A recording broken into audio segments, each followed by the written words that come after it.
مش عارف يعني سامسونج بتفكر ازاي في الحتت دي، اكيد ليها منظور معين. السلام عليكم ورحمة الله وبركاته، معاكم اسلام.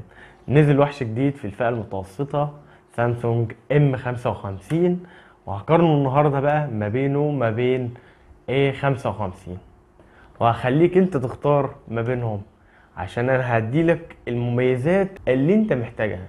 صح، ما تنسوش تدعوا لاخواتنا وتصلوا على النبي وتشتركوا في القناة، وشكرا كتير كتير للي بيعمل لي تعليقات سواء كانت ايجابية او سلبية، وشكرا اصلا للي بيتفرج على الفيديو.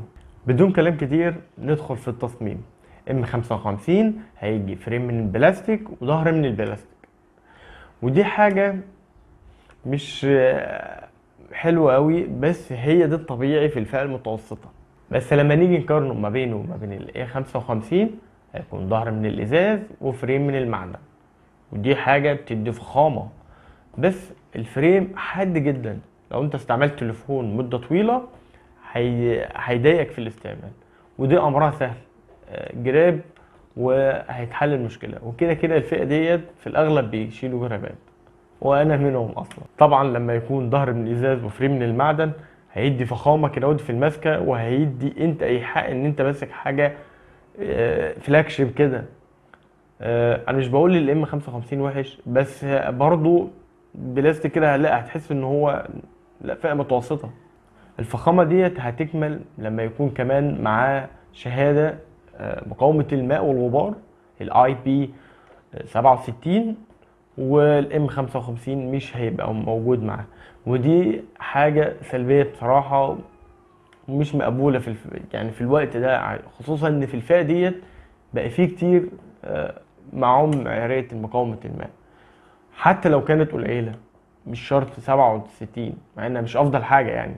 وطبعا فلما الجهاز ام 55 جه من البلاستيك هيكون اخف من الاي 55، هيكون 180 جرام 213. وتاني ننتقل بقى للشاشة. الشاشة في السامسونج A55 هتكون سوبر أموليد، والمقاس بتاع 6.7، وهتكون بريفريش ريت 120، وهيكون السطوع بتاعها 1000 متر، وهيكون عليها طبقة حماية كورنينج جوريلا جلاس فيكتوس بلس، ودي حماية كويسة بصراحة، ويدعم ال HDR 10 بلس. ندخل بقى في الام، هيكون سوبر اموليد بلس، اعلى شويه، هتكون شارب شويه، ودي تقنيه سامسونج عدلت على السوبر اموليد كده، بقت خلاص عملت لها بلس. وهيكون المقاس بتاعه 6.7، اكبر حاجات بسيطه، وهيكون برضو تردد 120 هرتز، وهيكون فول اتش دي بلس الدقه بتاعته، وهيكون برضو 1000 نت، وهيكون عليه حماية كورنينج جوريلا جلاس ومش فيكتوس، اقل شوية، وما يدعمش ال HDR 10 بلس. الاتنين يعتبر متقاربين، كل واحد فيه ميزة وعيب، وطبعا ده هتكون لتفضيلاتك. الاتنين يعتبروا متشابهين ومفيش فروقات كبيرة يعني، الاتنين كفاية ان هما من سامسونج ملكة الشاشات اصلا. ندخل بقى في السوفت وير. الاتنين هينزلوا بالاندرويد 14 One UI 6.1، ويدعموا 4 سنين تحديثات رئيسية و5 امان، ودي حاجة حلوة قوي في عائلة الام، عشان كانت بتدعم سنتين بس اساسي و3 سنين امان، دي يعني تقدم حلو في الام. ندخل بقى في المعالج. بالنسبة لل A55 هيكون اكزونوس 1480 4 نانو. ندخل بقى في الام 55 هيكون سناب دراجون 7 جين 1، وده معالج كويس احسن من الجيل اللي فات. لما نيجي نقارنهم ببعض على الورق الاكزونوس يكسب. وبالنسبه للفعل احنا مفيش مقارنات كتير نزلت، او لسه التليفون اصلا جديد ما نزلوش اختبارات كتير، بس على موقع انتوتو A55 جايب 713,000، وبالنسبه للام 55 جايب 667,000. فرق مش كبير، بس هيروح الافضليه للاي 55. بالنسبه للعبه بابجي شغال على 60 فريم في التليفونين، طبعا شغاله كويس جدا على الاثنين. ندخل بقى للرامات. اي 55 هتكون رامات 8 128، ورامات 8 256، ورامات 12 256. نيجي بقى للام 55 هيكون برضو رامات 8 128 ورامات 8 256. وفي بعض الاقاويل بتقول ان في 12 256. نوع الرامات في الاي 55 هيبقى LPDDR5، وده اعلى من الام 55 عشان سامسونج ام 55 LPDDR4X. وبرضو في المساحة الداخلية هتكون اسرع في الاي 55، هتكون رايحة للاي 55 عشان السرعة UFS 3.1، والام 55 هيكون UFS 2.2. طب الاتنين بيركب لهم ذاكرة خارجية؟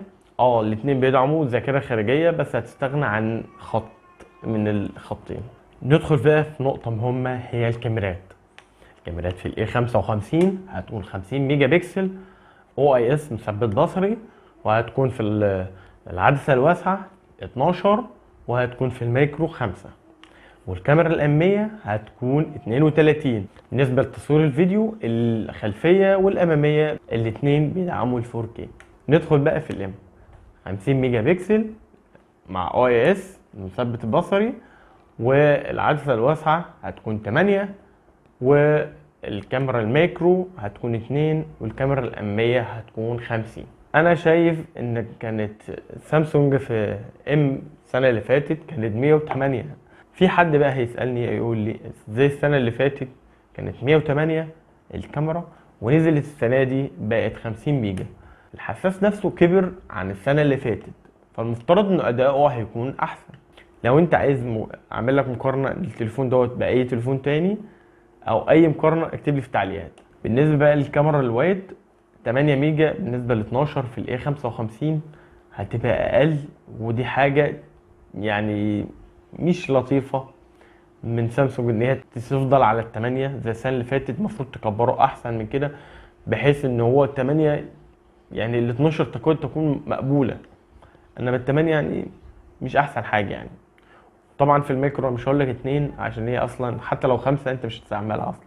بالنسبة للكاميرا الأمامية هتكون 50 ميجا، المفترض هتكون احسن، وطبعا مش هتبقى زي الخلفية، مش فيهاش مثبت بصري، ومش هتبقى فتحة العدسة زيها، بس هتكون مفترض هي احسن في الدقة. ندخل بقى في البطارية. الاتنين هيجوا ب 5000، مع ان السنة اللي فاتت في الام 54 كانت 6000.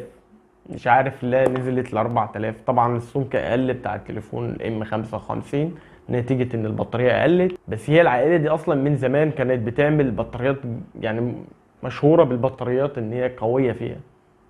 مش عارف هي يعني سامسونج بتفكر ازاي في الحتت دي، اكيد ليها منظور معين. نيجي بقى في سرعة الشحن. اخيرا سامسونج نزلت سرعة الشحن ال 45 واط في الام 55، وانا مش عارف انا مبسوط لكده، مع ان في الفئة ديت يعني سرعات شحن رهيبة، بس سامسونج متأخرة في سرعة الشحن اصلا، فدي انجاز بالنسبة لها. وبالنسبة للاي 55 هيبقى 25 واط. في بلاد معينة زي البرازيل في العلبة بيجي الشاحن مع الام 55، وفي بلاد تانية مش بينزل معاها الشاحن، انما الاي 55 ما بينزلش الشاحن خالص ولا جراب. لو انت بتسأل على الراديو في التليفونين مش موجودين، ولو بتسأل على مدخل السماعة ال3.5 برضو الاتنين مش موجودين فيهم، ودي حاجة طبعا مش حلوة من سامسونج. بالنسبة لسنسور المكالمات في الاي 55 هيكون سوفت وير، للام 55 هيكون موجود سنسور حقيقي بتاع مكالمات. طبعا الاي 55 اكيد هتغلط عشان بتاع السوفت وير بيغلط. نيجي بقى للسماعات. السماعات للاي 55 ستيريو سبيكر، والام 55 برضو ستيريو سبيكر، ودي حاجة يعني تقدم على السنة اللي فاتت، عشان الفئة الام كلها ما كانش فيها ستيريو سبيكر، ودي يعني اتحي سامسونج عليها، يعني ان هي تضيف الميزة الموجودة في اغلب التليفونات يعني في الفئة دي. بس برضو انجاز من سامسونج. برضو في انجاز تاني في البصمة في الاتنين تحت الشاشة، مع ان كانت السنة اللي فاتت كانت في زرار الباور، ودي حاجة كويسة من سامسونج ان هي تخلينا تحت البصمة، عشان في ناس كتيرة بتحب البصمة اللي تحت الشاشة. نصيحة مني، التليفون لما بينزل من سامسونج بينزل غالي جدا، فانت استنى على اي تليفون ينزل من سامسونج لحد ما السعر بيقل بعدها بكام شهر كده ودي، وهتلاقيه السعر نزل اللي هو بقى بيتباع، وهيفضل معاك السعر دوت مكمل، هينزل حاجات بسيطة. ولو انت وصلت لحد دلوقتي انت اجدع ناس.